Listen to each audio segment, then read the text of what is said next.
present the 2005 Toyota Dealer Rally.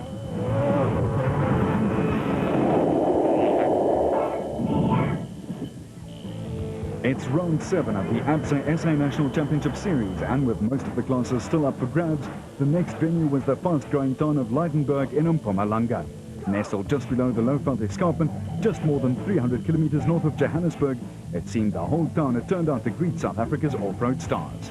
The final preparations before the first day always have a nervous air to them, but the air was loaded with even more anticipation this time. You see, the boys and girls had to face twice as much distance in this one. Yep, around 1,000 kilometers. For the drivers, their teams, and possibly even the vehicles knew they would have their work cut out for them. A two-horse race at the top, Hannes Grobler, navigator Francois Jordan have a slender 16-point gap over Nissan Motorsport teammate Alfie Cox and Ralph Pitchford in their proudly South African 3.5-litre V6s. 52 entries, 7 different classes, and on top of that, all 1,000 kilometers to ride over 3 days. That's the story of the Toyota Dealer 1000 here in Lydenburg and Mpumalanga. Add to that it's the penultimate leg of the ABSA Off-Road Challenge Series, then you know that this one is going to test man and machine. Cox is approaching this one cautiously. After all, it's a long way to go, and your car has to get to the finish line. Well, I think the speed and the pressure of the driving. I mean, obviously we have to settle down into thinking about the last day. You've got to save the car to a degree. No, the car 100%. I mean, you've got to just, not rev it so hard, change a bit earlier, and not be so aggressive, to look after everything, because Saturday, I believe, is the racing day. The next 2 days are just to get you in a good position, and obviously don't let obviously the opposition, wouldn't say opposition, but my teammate Hannes, I mean, he's the guy that I'm fighting for the championship for, so not let him get away, stay within striking distance. I'm sure that's going to be the strategy of most guys who want to win this race. And I guess everyone would want to know, are there team orders out there? At the moment, there's no team orders. Really, Glenn has been unbelievable about it.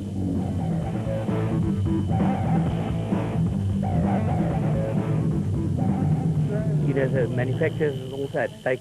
So I think it's going to be a great race. Obviously a great rider. They're going to do the Dakar, and I'm looking forward to try and give them a hiding. Are there team orders? Not at the moment. And would you like to see it stay like that? Yeah, well, at the moment, I think we must just go like that and see how many points we can get for Nissan as well and for ourselves. In Class D, it's a 6-point race between Manfred Schroeder and leader Mark Grenier, who's been consistent this year in the series. He boasts a track background, and thus he tries to combine that speed with a cautious approach. I've been fortunate enough that coming from track racing, I've learned to drive a car very smooth, learned to feel the car a lot, and know what I think, well, in my eyes, to feel what I'm doing in terms of damaging the vehicle, and try and see if I can find that balance. And so far so good. I've managed to sort that out, but we'll see what comes for the future. In Class E, Mr. Consistency Zane Pierce and his navigator Henny Vosloo have reached the finish line in each of the first 6 races of 05. We've had a really good season. The car's been ultra reliable. We finished every race. We finished every race in the points, and we're going to try and keep that record going this weekend.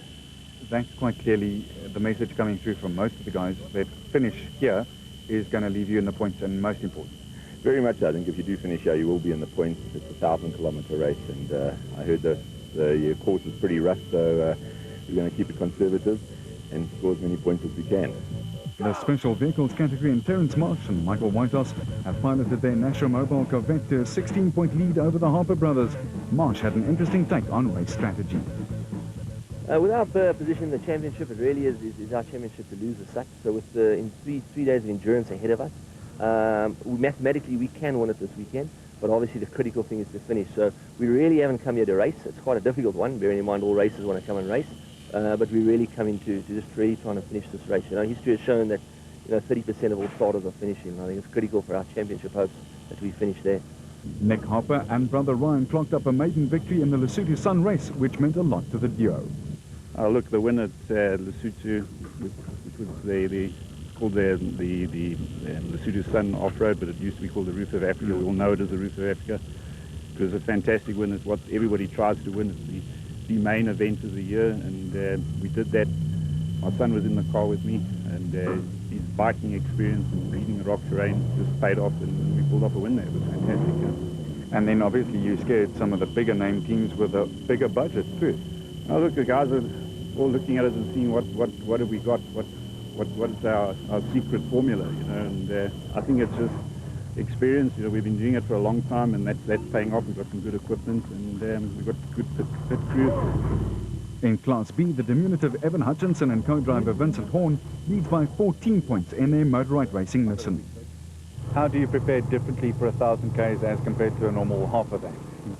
There's not too much difference. There's only so much you can do. You know, normally we prepare to the maximum. What we will do is halfway through the event, Friday evening, we'll do another race prep to take us through that last couple of 100 kilometers. But yeah, we try and put as much effort into every race prep. It's been a longer event, we just need to redo that halfway. The Tyre Rack Racing team of Naim Mosaji and Moti Nazim surprised everyone by winning Class S in the Ford Motorite Limpopo 400, almost from nowhere as it seems. When we finished the last one, they asked, where did you come from, you know, and that's the feeling. I mean, it's nice. When you do that kind of thing, when you show up the bigger teams, obviously that is inspirational in itself, isn't it? Definitely, definitely. I mean, as a privateer, you know, it costs a lot from your pocket and you work hard at it, so it's a lot of inspiration, you know, it pays off for your hard work. So I hope we can carry on with that. The race proper started with a short but demanding 9-kilometer prologue from the Leidenburg Rugby Club field over a big climb and 3 water crossings. Krobler proved that he was in a fighting mood.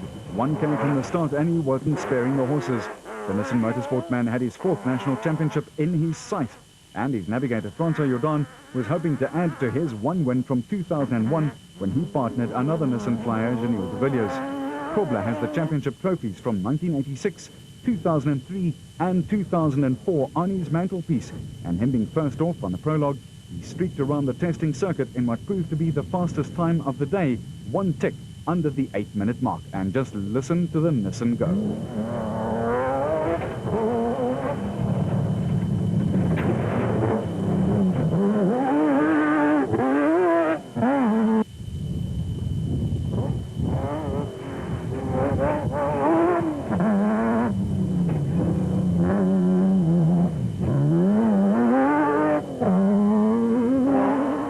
Teammate and Dakar rally legend Alfie Cox, partnered by Ralph Pitchford, also in a proudly South African Nissan hardbody, were just about 2 seconds off Krobler's time checks through each of the checkpoints, but that never put off the KwaZulu-Natal man, who pushed as hard as he possibly could. The third of the Nissans, this time the 2002 champion Duncan Voss and navigator Henny Tersteger in their all-new SP Class 4-litre hardbody pickup. The SP Class comes into being soon, and the Nissan Motorsport boys have been very happy with the debut Voss gave the new car. In fact, he buzzed around in 8:08, third fastest.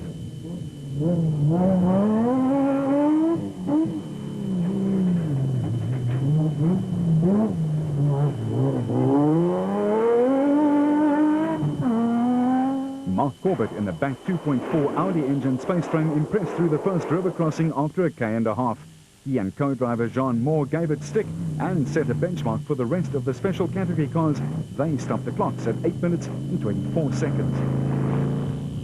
The men known as the Diamond Diggers, Gerard du Plessis and his co-driver Ferdi Segers, were third in the championship after clinching 2 wins in the special category and were also putting pedal to the metal.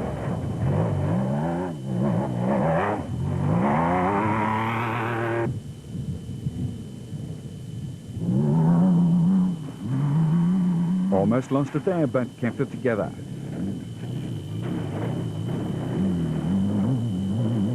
Impressing spectators, young and old alike. Gary Berthold and Siegfried Rousseau were next, and they took no prisoners as they launched the Nissan 3.5 back through its paces on this tight circuit, which required the utmost patience, skills and flat-out driving in a marriage of controlled aggression. They would eventually grab 7th place amongst the 52 competitors in the field.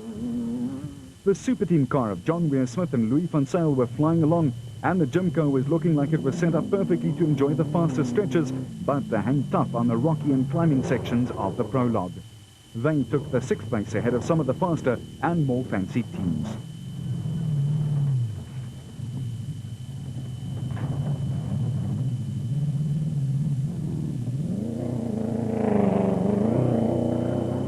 Father and son combination of Richard and Gareth Walk in their Genoith led the space frame cars and shocked all but 51 cars as they flew along, finishing just 2 seconds behind Krobler in 8 minutes and 1 second.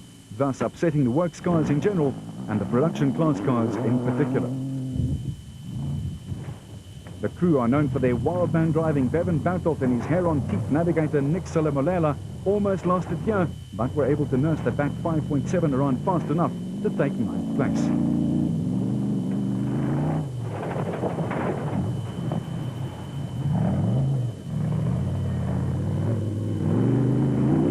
Shamir Variawa and his nav VZ Van Sale, also in a Jimco, were 8th overall in class and were intent on trying to move up. A solid showing in the prologue helped their cause immensely. Mark Grenier in his Toyota Castrol 2.7 was trying to go as fast as he could, but at the same time making sure that his vehicle could survive another 991 kilometers of racing left.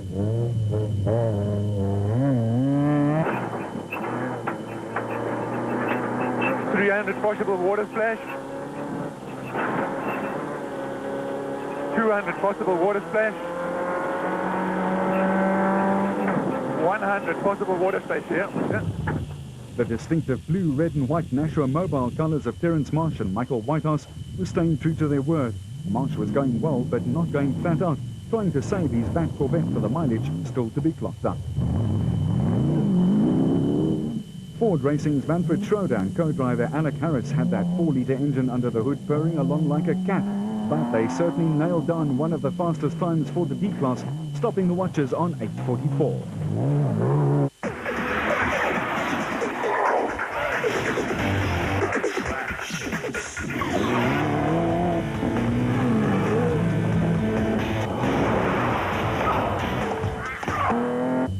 In Class E, Hugo and Jaap de Bruin clocked the fastest time for the category when they were timed in at 8 minutes and 46 seconds. The surprise package of the prologue, though, was undoubtedly the flying German Karl-Heinz Solvot in a single-seater who single-handedly went round the 9Ks in 8:10, good enough to take 4th place. Krobler with just 2 seconds to spare over the walk combination.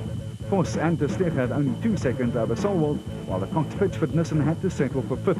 Only 25 seconds covered the top 10. Krobler was happy with a hard body.